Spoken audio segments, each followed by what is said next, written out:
ఈ కర్కాటక రాశి వారికి జూలై నెల 2024 సంవత్సరానికి గాను ప్రొఫెసర్ డాక్టర్ ముల్లపూడి సత్యనారాయణమూర్తి నేను మీకు మాస రాశి ఫలితాలు చెప్తున్నాను. ముందుగా మనకి ఈ యొక్క కర్కాటక రాశి వారి యొక్క గ్రహస్థితి చాలా అత్యద్భుతంగా ఉందన్నమాట.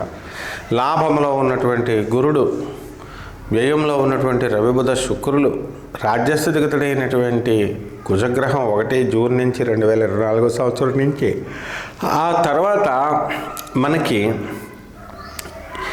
భాగ్యములో ముఖ్యంగా రాహు, అష్టమ శని, 3వ కేతువు.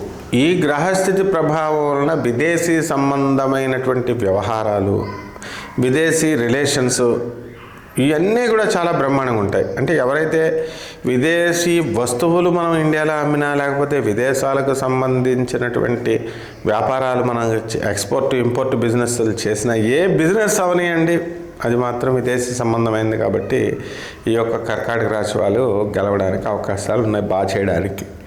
ఇక వృత్తి, వ్యాపార, ఉద్యోగ విషయాల దగ్గరికి వచ్చేసరికి మనకి అఖండమైనటువంటి ఆదాయం పెరుగుతుంది. చక్కగా పర్మనెంట్ అవ్వడానికి అవకాశాలు ఉన్నాయి. కన్సాలిడేటెడ్ బేస్తో, టెంపరీ వేజెస్తో వెళుతున్నటువంటి వాళ్ళందరూ కూడా పర్మనెంట్ అవ్వడానికి అవకాశాలు ఉన్నాయి. అయితే ఈ కర్కాటక రాశి వాళ్ళకి ఏంటంటే ఈ నెలలో నిద్ర లేమి, అంటే నిద్ర తక్కువ, నిద్ర పట్టదనమాట.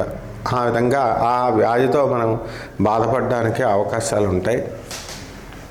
మరి లాభంలో ఉన్నటువంటి గురుగ్రహ ప్రభావం వలన అధికమైనటువంటి ఆదాయము, అదనపు మార్గాల వల్ల అనేక రకమైనటువంటి ఆదాయాలు, అనేక రకమైనటువంటి మార్గాల ద్వారా రావడానికి అవకాశాలు మీకు పూర్తిగా ఉంటాయన్నమాట. అందువల్ల మనకి ఈ యొక్క బట్టల వ్యాపారం అవనియండి, లేకపోతే ఈ యొక్క గార్మెంట్స్ అవనియండి, లేదా విదేశీ సంబంధమైనటువంటి వ్యవహారాలు అవనియండి, ఏదైనా సరే పర్వాలేదు, ఆ వ్యాపారాలన్నీ కూడా బ్రహ్మాండంగా ఉండడానికి అవకాశాలు ఉన్నాయన్నమాట.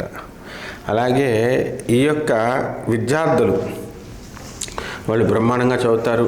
స్కూల్ విద్యార్థులకు చక్కటి మార్కులు వస్తాయి. ఫెయిల్ అయిపోతారు అనుకున్నటువంటి వాళ్ళు పాస్ అవ్వడానికి అవకాశాలు ఉన్నాయి. ఆ విధంగా విదేశాలకి విద్య కోసం, విదేశీ విద్య కోసం వెళ్ళడానికి ఎక్కువ మక్కువ చూపేటటువంటి విద్యార్థులందరూ కూడా వాళ్ళు విదేశాలకు వెళతారు. పక్కా అవకాశాలు వస్తాయి, వీసాలు వస్తాయి. ఆ విషయాల్లో మీరేం చూసుకొని అవసరం లేదు, చక్కగా వెళ్ళండి. అలాగే ఈ యొక్క కర్కాటక రాశి వాళ్ళు అష్టమ శని గ్రహ ప్రభావం వలన ఏ యొక్క పనైనా సరే 2 సార్లు 3 సార్లు చేస్తే తప్ప వీళ్ళకి పని కాదనమాట.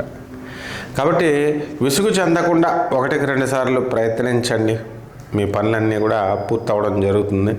ఇక దైవ సంబంధమైనటువంటి కార్యక్రమాల్లో పాల్గొనడము, అలాగే ఈ యొక్క వినోద కార్యక్రమాలు, బంధుమిత్రుల యొక్క వినోద కార్యక్రమాలు, కిట్టి పార్టీలు, స్నేహితుల యొక్క దీనన్నింటికి కూడా వెళ్ళడానికి అవకాశాలు ఉంటాయి. అలాగే ప్రభుత్వ సంబంధమైనటువంటి సబ్సిడీలన్నీ కూడా వీళ్ళకి రావడానికి అవకాశాలు ఉన్నాయి. ఉపాధ్యాయులు వీళ్ళంతా కూడా కేవలము పాఠాలు చెప్పడం కాకుండా వీళ్ళకి ఆల్రౌండ్ డెవలప్మెంట్ చేయాలి అని ముఖ్యంగా ఈ యొక్క రాశిలోకి ప్రవేశించడం వల్ల ఈ నెలంతా కూడా బ్రహ్మాండంగా ఈ యొక్క కర్కాటక రాశి వరకు ఉంటుంది. రెమెడీస్ దగ్గరికి వచ్చేసరికి ఈ కర్కాటక రాశి వారికి మనకి జపం చేసుకోవాలి. రెమెడీస్ ఏమిటి ఆ జపం అంటే, అష్టమ స్థితిగతుడైనటువంటి ఎవరున్నారు మనకి ఇప్పుడు శని, ఆ శని జపం చేసుకోవాలా, శని స్తోత్రాలు చదవాలా, శనికి కిలోంపావు నల్ల నువ్వుల్ని, నల్లని వస్త్రాన్ని ఇచ్చి పేద బ్రాహ్మణులకి దానం చేయాలా. అలాగే శనివారం నాడు ఉదయం కరెక్ట్గా 8 గంటలకు దానం చేసుకోవాలా. నవగ్రహాల దేవాలయాల చుట్టూ తిరుగుతూ శనీశ్వరుడికి ఓం శనీశ్వరాయ నమః అనే మంత్రంతో కనుక మనం జపం చేసినట్లయితే నల్లని శంకు పువ్వుల్ని శనీశ్వరుడికి పెట్టండి, బ్రహ్మాండంగా ఉంటుంది. అలాగే జమ్మి చెట్టుకి వెళ్ళి నీళ్లు పోసి, జమ్మి చెట్టు దగ్గర ఉన్నటువంటి నీళ్లను పోయడం ద్వారా సకల దోషాలు, మన పాపాలు కూడా నీళ్ళ మధ్యగా మనకి కొట్టుకుపోతాయి అన్నమాట. ఈ విధంగా మనం కనుక జాగ్రత్తగా చేసుకున్నట్లయితే బ్రహ్మాండంగా ఉంటుంది. ఈ నెలంతా కూడా శుభమస్తు.